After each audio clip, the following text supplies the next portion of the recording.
कवी असते. मी गाडीवर असो, शेतात असो, पाणी बोलत असो, का गोखर वाहत असो, का शिकवत असो, का भाषण देत असो, माझ्या मनात एक कवी असते. आणि तो कवी फार लोकांनी नाही पाहिला, पण महाने सरांनी पाहिला, कारण मी लिहिलेल्या कविता सरांकडे आहे. मी माझ्याकडे घरी कधीच नाही लिहिल्या, ते त्यांच्याकडे आहे. आणि मग या वर्षी त्यांना 20 केलं, 20 मार्चला बरोबर आहे सर तारीख, 20 मार्चच्या शुभेच्छा दिल्या. सर म्हटलं 14 तळ्याच्या सत्याग्रहाच्या तुम्हाला हार्दिक शुभेच्छा. सरले आहे कोंबे द्यायची सवय, कोंबे द्यायची, कोंबे पेटवून नाही पेटते ना, मग पटपट पेटून देते. माणूस म्हणतो व्यक्तिमत्व पाहत असतो, शांत आहे, शांत आहे, समाजसेवी व्यक्तिमत्व आहे, ज्ञानी आहे, सरांचं PhD झालेलं आहे. आणि या तालुक्यामध्ये सर्वात कमी वयात नेट परीक्षा पास होणारे सर आहे बहाने सर. जोरदार काय गरिबीवर पूर्ण मात केली, सामाजिक विषयावर पूर्ण मात केली. आणि मित्र सर्व घटकातले त्यांचे मित्र आहे. विद्यापीठात काम करते, विद्यापीठात सुद्धा स्वतःच्या अभ्यासाची ख्याती त्यांनी निर्माण केलेली आहे. विद्यापीठात कॉलेजमध्ये आहे व्यक्तिमत्व त्यांचं, सोबत विद्यापीठात. पण या माणसात ते कोंब आहे, कोणती कोंब आहे ते ना म्हणून कोंबा. मी म्हटलं सर 20 मार्चच्या तुम्हाला महाड 14 तळ्याच्या सत्याग्रह दिनाच्या शुभेच्छा. सर काय म्हणते, पाणी पिना तो एक बहाना था, बस इतकं बोलले, इतकं बोलले. त्याने माहिती आता बाकीचं दाणे जो आहे आपला खतम करून टाकते, बस एवढं वाक्य बोलले, पाणी पिना तो एक बहाना था. तर माझ्या माणसानं असं म्हटल्यावर मग तो कवी अंदरला जो आहे तो बसन काय नाही बसणार, तो झाला सुरू.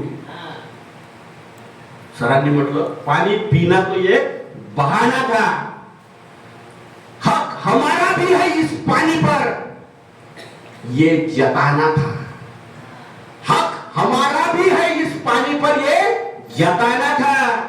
मंदिरों में भगवान किसने देखा, मंदिरों में भगवान किसने देखा, हम भी इंसान है, हम भी इंसान है, बस इतना सा सच सबको बताना था. क्रांति का बीज, क्रांति का बीज इसी पानी से सींचना था. क्रांति का बीज इसी पानी से सींचना था. पानी पीना तो एक बहाना था. पाणी पिण्यासाठी 14 तळ्यावर गेले का बाबासाहेब? पाणी पिण्यासाठी गेले बाबासाहेब 14च्या तळ्यावर पाणी पिण्यासाठी नाही गेले. तर पाणी पिण्याचा अधिकार हा सर्वांचा आहे हे सर्वांना ठणकावून सांगण्यासाठी गेले. आणि हे ज्याला समजत नसेल त्याच्या मधली आंतरिक ऊर्जा जागृत करून त्याला तू माणूस आहे, तुझे अधिकार तुला सरळ मार्गाने भेटत नसेल तर संघर्ष कर, पेटून उठ, हे समजावून सांगण्यासाठी एका सामाजिक क्रांतीची सुरुवात करण्यासाठी महाडचा सत्याग्रह बाबासाहेबांनी केला. पाणी प्यायचं थोडी होतं. आणि आनंदाची गोष्ट माहिती आहे तुम्हाला, त्या महाडच्या 14 तळ्याच्या सत्याग्रहानंतर उपरोधिक भाषेत जर सांगायचं झालं तर बाबासाहेबांनी अनेकांना पाणी पाजलं, अक्षकांना पाणी पाजलं, मोठमोठ्यांना पाणी पाजलं. 14चं तळ 19-20 तारखेला मोकळं झालं काय नाही झालं. अरे सनातन्यांनी 20 तर केला धिंगाणा, मारटोक केलं, धकावधुकाव केलं, अमुक केलं, ढमुक केलं.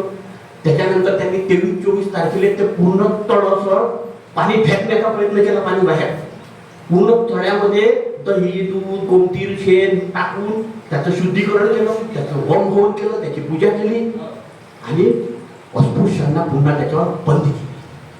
आता बाबासाहेबांनी ही लढाई कायदेशीररित्या लढली होती. म्हणजे प्रांतीय विधिमंडळाचा ठराव एका मित्राकडून पास करून घेतला होता.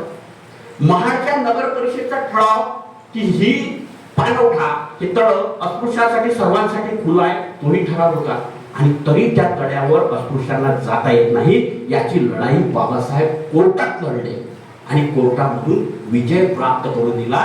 आणि ब्रिटिश शासनाची सुद्धा मदत त्यांना होईल याची जाण होती आणि ती मदत झाली. आणि शारीरिक क्षमतेनं शक्य झालं नाही, बौद्धिक क्षमतेनं शक्य झालं नाही, कायदेशीर क्षमतेनं ते त्यांनी लढाई जनतेला जिंकून दिली. त्याचप्रमाणे मंदिराचे सत्याग्रह होते. मंदिरात जायचं होतं ना, बाबासाहेबांना लहानपणीच माहित होतं देव नाही आहे. बाबासाहेबांना देव नाही आहे लहानपणीच माहित होतं, कारण बाबासाहेबांचा ठाम विश्वास होता. याच्या संदर्भामध्ये एक रमाबाईचं उदाहरण आधी सांगून देतो. रमाबाई म्हणायची बाबासाहेबांना, तुम्ही 7 समुद्राच्या पार शिकायसाठी जाता, खूप सारा अभ्यास करता, अहोरात्र झटता, तुमची तब्येत चांगली राहिली पाहिजे, तुम्ही आणखीन शिक्षण प्रगती केली पाहिजे, खूप यश तुम्ही संपादित केलं पाहिजे, आणि तुमचं जे ध्येय आहे की या दलितांची अस्पृश्यांची सेवा झाली पाहिजे, यांना अधिकार मिळाले पाहिजे, यांना माणूस म्हणून जगण्याचा दर्जा मिळाला पाहिजे, यांनाही माणसासारखं वागवल्या गेलं पाहिजे, हे जे तुम्हाला वाटते ते पूर्ण होण्यासाठी साधी बुडी रमाबाई काय म्हणते, आपण एकदा पंढरपूरला जाऊ. बाबासाहेब म्हणजे बाबासाहेबांची बुद्धी म्हणजे अशी सामान्य बुद्धी होती का? नाही. बाबासाहेबांनी लगेच हेरलं की या रमूच्या मनामध्ये काय आहे, आणि पुढचंही पाहिलं की त्या पंढरपूरला गेल्यानंतर या रमाला तिथले बडगे, तिथले पुजारी, तिथली व्यवस्था, तिथलं मंदिर प्रशासन गाभाऱ्यामध्ये जाऊन दर्शन घेऊ देणार नाही. या रमाबाईला बाहेरून दर्शन घ्यावं लागलं, आणि मग तो जो प्रसंग असेल तो